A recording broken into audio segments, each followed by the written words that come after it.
আপনি বাড়িতে যেভাবে লাগাই থুইবেন যতদিন আপনি রাখতে মন চায় ওইভাবে থাকবে। ওইভাবে থাকবে। জি।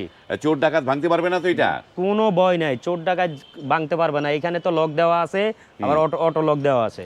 লক আছে 2টা, তাই তো? জি, আবার একটা অটো লক দেওয়া আছে। একটা অটো লক দেয়া আছে। বাহ! এই যে দেখুন এইখানে পকেট গেটে অটো লক দেওয়া আছে, আবার সাধারণত একটা হ্যাজবল দেওয়া আছে। হ্যাজবলও দেয়া আছে। জি, আর এই যে এখানেও মেন গেটে একটা দুইটা হ্যাজবল দেওয়া আছে, হ্যাঁ। আবার উপরে একটা চিটকানি দেওয়া আছে, নিচে নিচে নিচে দুইটা চিটকানি দেওয়া আছে। নিচে 2টা সিটকেনি দেয়া আছে। এটা চোরের বাপও ভাঙতে পারবে না। চোরের বাপও ভাঙতে পারে। কবজা কয়টা করে দিছেন ভাই? কবজা এখানে দিছি একটা দুইটা তিনটা চারটা দিছি মেন পাল্লায়। মেন পাল্লা 4টা। পকেট পাল্লা তো এই যে চারটা, একটা দুইটা তিনটা চারটা দেওয়া হয়েছে। 4টা দেয়া হয়েছে, মানে জি। হেভি করে বানাইছেন একদম। এইখানেও চারটা দেওয়া আছে। জি, হেভি করে বানাইছি। গোল্ডেন কালো, হ্যাঁ। এটা রং হইলো ডুকু রং। ডোকো রং। তো ডোকো রং দিয়ে কত টাকা স্কয়ার ফিটে করেছেন কাজটা এটা? 1550 টাকা।